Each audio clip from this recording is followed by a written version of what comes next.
Bueno, buenas tardes. Bien, vamos ahora a la última parte del seminario de estado gaseoso, donde si ustedes se fijan, lo que son los objetivos de aprendizaje, el último objetivo de aprendizaje, que o sea, son las cuestiones que pretendemos que queden claras y que ustedes logren aprender y razonar. Luego de ver este tema, dice integrar los conceptos aprendidos respecto al comportamiento de los gases ideales con las situaciones planteadas en ejercicios de cálculos estequiométricos. ¿Esto qué es? Sencillamente aplicar todos los conocimientos que ya tenemos de estequiometría y cálculos estequiométricos al entendimiento del comportamiento de los gases ideales. Entonces, ¿esto qué quiere decir? Que vamos a tener que resolver problemáticas en las cuales yo me tenga que plantear la pureza de los reactivos, el rendimiento de una reacción, el cálculo de exceso y defecto de los reactivos, aplicando cifras significativas y reglas de redondeo, en presencia de la formación de productos gaseosos. Bien, vamos a ver entonces la resolución de algunos problemas. El problema 18 me dice que por efecto del calor, el clorato de potasio se descompone generando cloruro de potasio sólido y oxígeno gaseoso, trabajando en condiciones normales de temperatura y presión. ¿Cuántos moles de clorato de potasio se necesitan para producir 25 litros de oxígeno? ¿Y cuántos litros de oxígeno se producen si se obtienen 5,11 moles de cloruro de potasio? Acá vemos que son dos preguntas sencillas cuyos resultados surgen de aplicar correctamente la relación estequiométrica en mi ecuación química ajustada. Entonces, lo primero que voy a hacer es ajustar mi reacción química. Esta es sencilla, la puedo ajustar por tanteo, pero tengan en cuenta que lo que tienen que tener bien aprendido es el método de iodo-electrón, porque lo más probable seguramente tengan que estar ajustando por aplicación de alguno de los dos métodos, el medio ácido o el medio alcalino, y el no aplicar bien el método y no obtener bien el ajuste de la reacción les puede llevar a estar trasladando errores en el resto del problema. Bien, entonces, ¿qué es lo primero que voy a hacer? Tengo que calcular los moles de clorato de potasio y yo ya sé que quiero producir 25,0 litros de oxígeno. Bien. Entonces, necesito saber cuántos moles de oxígeno corresponden a esos 25,0 litros. Aplicando la ecuación general de los gases, como el volumen lo tengo, la presión en condiciones normales es una atmósfera, R es la constante general de los gases, la temperatura en condiciones normales es 0 grados centígrados, o sea que acá corresponden 273 grados Kelvin.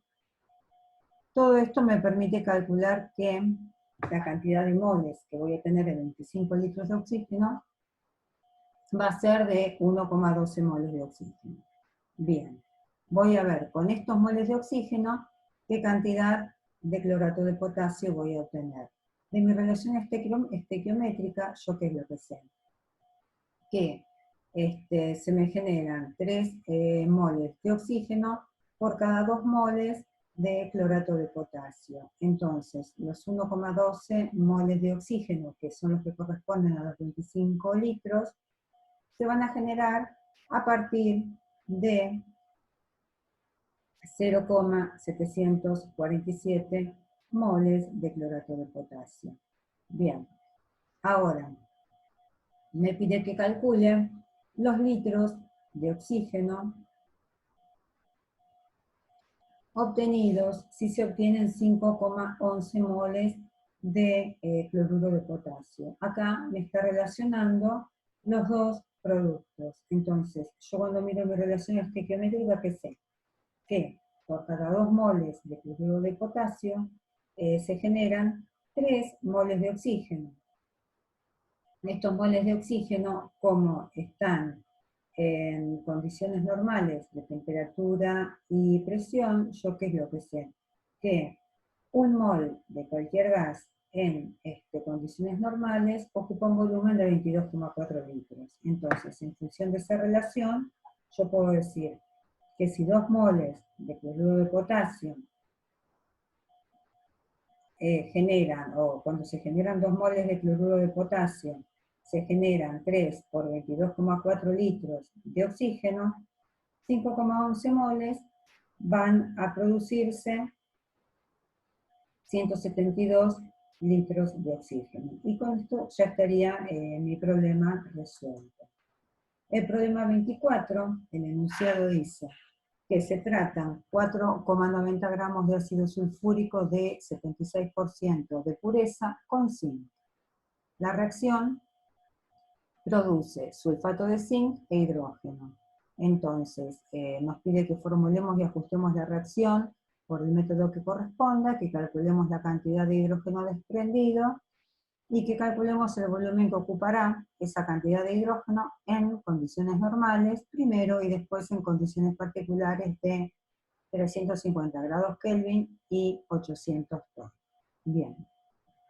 Formulamos la ecuación de la reacción química, vemos que está ajustada, que no tengo que revisar ningún cambio, se conserva la masa, se cumple la Lavoisier. Entonces, bueno, voy a ir a mis cálculos estequiométricos. ¿Qué es lo que yo sé? Primero, que mi ácido sulfúrico tiene 76% de pureza. Entonces tengo que saber, en estos 4,90 gramos de ácido sulfúrico, de la muestra, cuánto ácido hay puro en realidad. Hago mi regla de 3 y obtengo que tengo, para que reaccionen, 3,72 gramos de ácido sulfúrico. Bien. Entonces, aplicando nuevamente la relación estequiométrica, yo sé que un mol de ácido sulfúrico me genera un mol de gas hidrógeno. Entonces, 98 gramos de ácido sulfúrico, que es lo mismo que un mol, me generan un mol de hidrógeno, 3,72 gramos de ácido sulfúrico me van a generar 0,0380 moles de hidrógeno. Acá que tengo que tener en cuenta en mis relaciones estequiométricas, que siempre que yo respete las cantidades de moles que dice mi ecuación química o mi receta, ¿sí? Yo puedo generar los intercambios que considere necesarios. O sea, si yo tengo un mol y quiero decir que en lugar de un mol son 98 gramos, es como si fueran cuestiones sinónimas, es exactamente lo mismo, y a mí me facilita el cálculo de, o sea, la progresión de mis cálculos en el desarrollo del problema.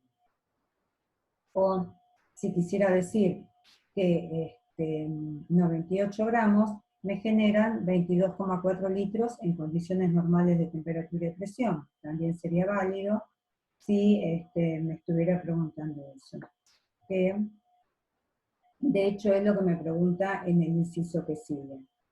Yo sé que un mol en condiciones normales corresponde a 22,4 litros, entonces estos moles de hidrógeno, que son los que se obtuvieron, corresponden a 0,851 litros. Yo este inciso, o este paso, lo podría haber planteado diciendo también que si 98 gramos de ácido sulfúrico me generan 22,4 litros, 3,72 gramos de ácido sulfúrico me van a generar 8,51 litros. Hagan el cálculo en su hoja y van a ver que da exactamente lo mismo. Son distintas maneras de asociar las relaciones que yo tengo entre productos y reactivos. Bueno. Cuando me pide que encuentre el volumen para esa cantidad de hidrógeno a 350 grados Kelvin y torr, voy a aplicar la ecuación general de los gases. Lo único que tengo que hacer es convertir los 80 torr en atmósferas, porque la presión se expresa en atmósferas. Todos los demás son datos que tengo, y cuando reemplazo en la ecuación obtengo que lo que se obtiene es 1,04 litros de hidrógeno. Y con este cálculo nuestro problema ya estaría completo. Bien, vamos ahora a un tercer problema, donde acá ya incorporo el tener que plantear la ecuación por el método del ion-electrón. Esta es en medio alcalino, donde se plantea un rendimiento de reacción del 70%, y donde además uno de los reactivos tiene una pureza del 89%. Bien, primero ajustamos la reacción. Acá se me corrieron estas rayitas, son las simplificaciones de las aguas y los oxidrilos, pero bueno, se me han corrido. Bien. Después de plantear el ajuste de la reacción por el método del ion-electrón, finalmente llego a que 2 moles de aluminio más 2 moles de hidróxido de sodio más 2 moles de agua me generan 2 moles de aluminato de sodio y 3 moles de hidrógeno gaseoso. Yo sé que mi temperatura es 27 grados centígrados, porque es dato, que equivale a 300 grados Kelvin. El volumen que quiero producir de hidrógeno es de litros, y mi presión es de 2 atmósferas. Entonces, aplicando la ecuación general de los gases, sabiendo que yo quiero obtener 10 litros, voy a calcular cuántos son los moles de hidrógeno que corresponden a esos 10 litros. Con la ecuación general de los gases, llego a que tengo 0,813 moles. Ahora, estos moles son los que obtengo cuando el rendimiento de mi reacción es del 70%.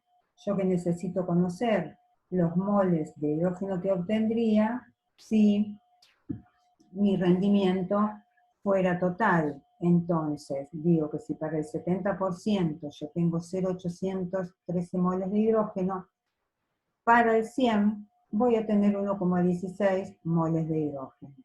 Estos moles de hidrógeno, o sea, los de la reacción al 100%, son los que yo utilizo para poder predecir cuál sería la cantidad de aluminio que necesito tener para que se produzca la reacción. Entonces, ¿qué digo? Que si 3 moles de hidrógeno se producen a partir de 2 moles de aluminio, o 2 por 27 gramos de aluminio, 1,16 moles de hidrógeno se van a producir a partir de 20,9 gramos de aluminio. Estos gramos de aluminio, los 20,9, son gramos puros. Entonces, mi sustancia de partida, yo sé que tiene un 89% de pureza. Entonces, ¿qué voy a decir? Que si 89 gramos de aluminio están en 100 gramos de muestra, 20,9 van a estar en 23,5 gramos de muestra. Y esta es la cantidad mínima de aluminio que yo voy a poder tener para que después que procede la reacción pueda obtener 10 litros de hidrógeno con un rendimiento del 70%. Bien, me pide que calcule finalmente el volumen de hidróxido de sodio necesario para la reacción. Partiendo nuevamente de la relación estequiométrica, ¿qué es lo que sé? Que 3 moles de hidrógeno se producen a partir de 80 gramos de hidróxido de sodio, que es lo mismo que es la masa, ¿no?, de 2 moles. Bien, entonces, 1,16 moles de hidrógeno se van a producir a partir de 30,9 gramos de hidróxido de sodio. Bien. Si 30 gramos de hidróxido están en 100 gramos de solución, aplicando 30% peso en peso, que es mi unidad de concentración física, voy a decir que 30,9 gramos van a estar en 103 gramos de solución. A mí me está pidiendo volumen del álcali, entonces con la densidad digo que si uno 30 gramos de solución están en 1 mililitro, 103 gramos van a estar en 79,2 mililitros de solución de hidróxido de sodio.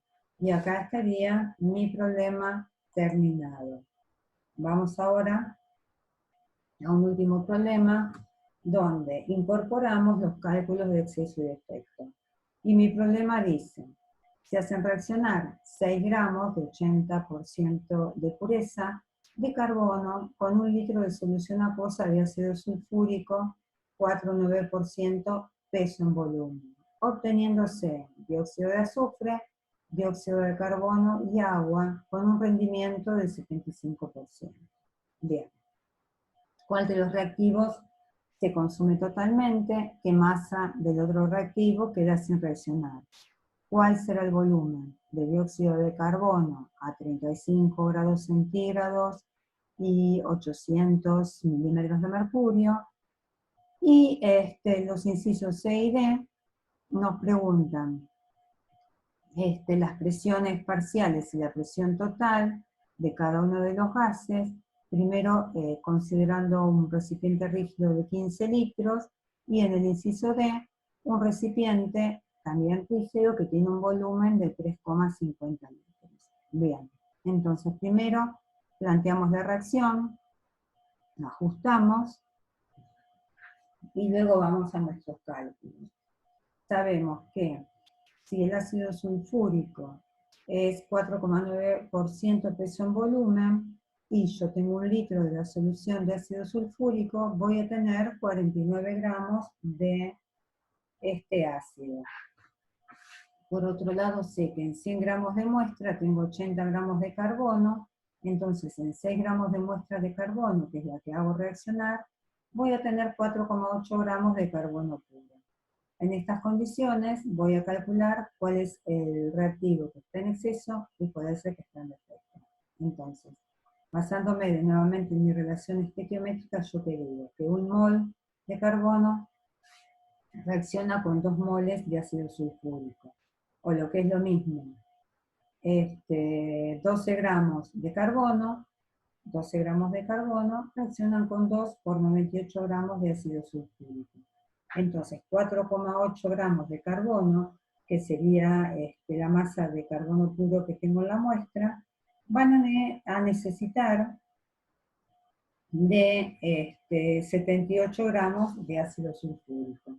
Esta relación, ya que es lo que me deja en claro que el ácido sulfúrico es el reactivo que está en defecto. Entonces, lo que yo voy a calcular, la masa de reactivo que me queda sin reaccionar, va a ser de carbono.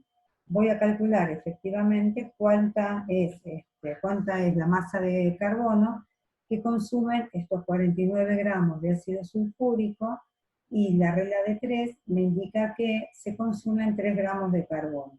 Entonces los gramos que quedan sin reaccionar van a ser los 4,8 iniciales puros, menos los 3 gramos que reaccionan, me quedan 1,8 gramos de carbono sin reaccionar. Ahora, bueno, vamos a calcular el volumen de dióxido de carbono. Bien, tengo que saber cuáles son los moles que se me produjeron en mi reacción.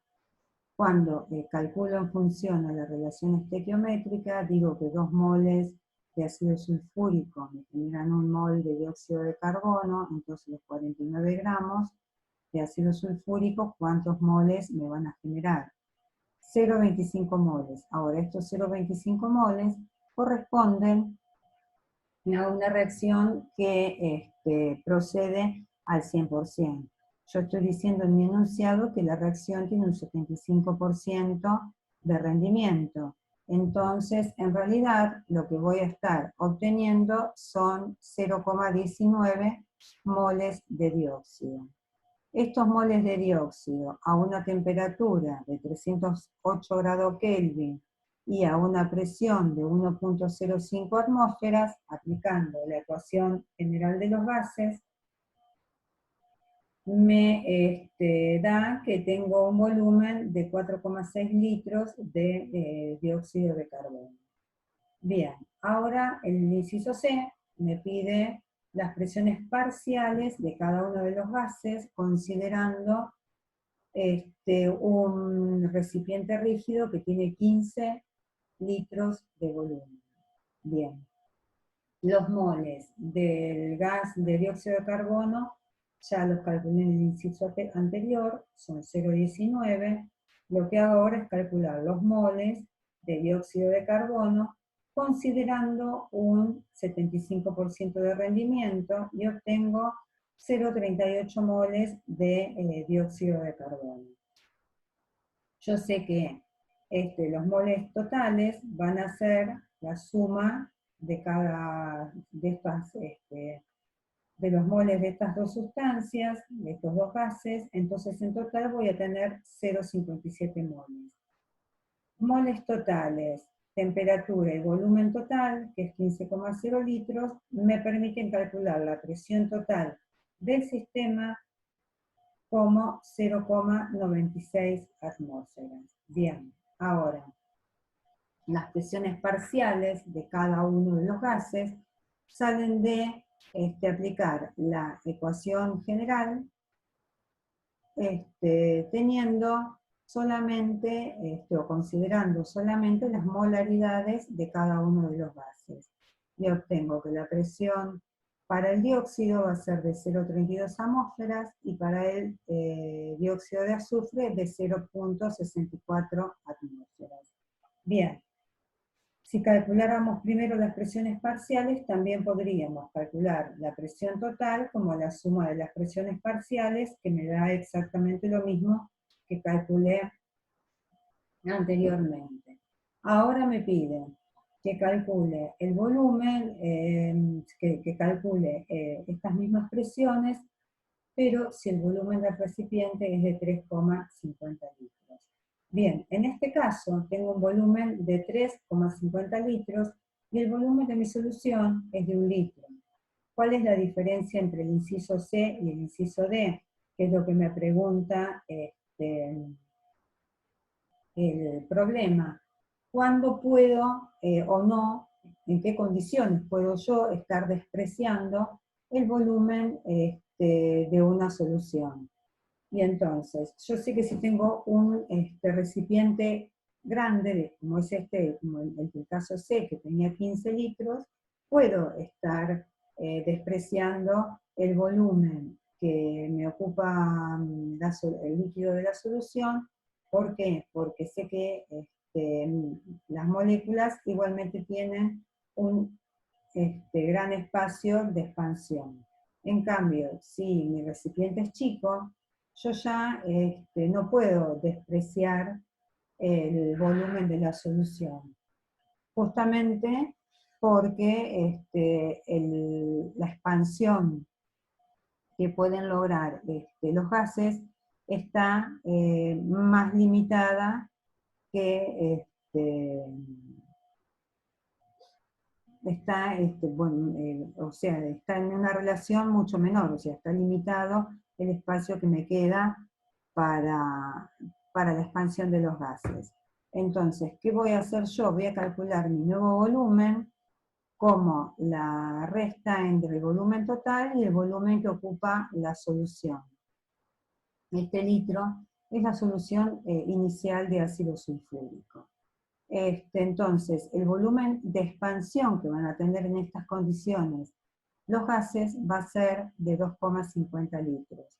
Calculo las presiones parciales teniendo en cuenta el volumen de 2,50 litros y de la misma manera calculo la presión total con el volumen de 2,5 litros. ¿Sí? Tómense el trabajo después, finalizando este problema, si si tienen ganas, de calcular estas mismas presiones con un volumen de 3,5 litros y van a ver que hay una gran variación, ¿sí? Fíjense que acá, en el primer caso, estamos en presiones menores a una atmósfera, ¿sí? O sea, una presión total menor de una atmósfera, y acá, al achicarse tanto, al reducir tanto el volumen, nuestra presión total es 5 veces más grande. Entonces, cuando tenemos volúmenes pequeños, tenemos que prestar atención a cuando hacia el volumen está totalmente disponible para la expansión de los gases, o si tenemos que tener en cuenta volúmenes que están acotados por la presencia de soluciones. Bien, con esto ya tenemos un pantallazo bastante completo de todos los procedimientos estequiométricos que nos pueden incluir gases. Les queda a ustedes para hacer el resto de los problemas que hay en el seminario, y bueno, cualquier duda o inconveniente lo consultan por el foro. Nada más, hasta luego.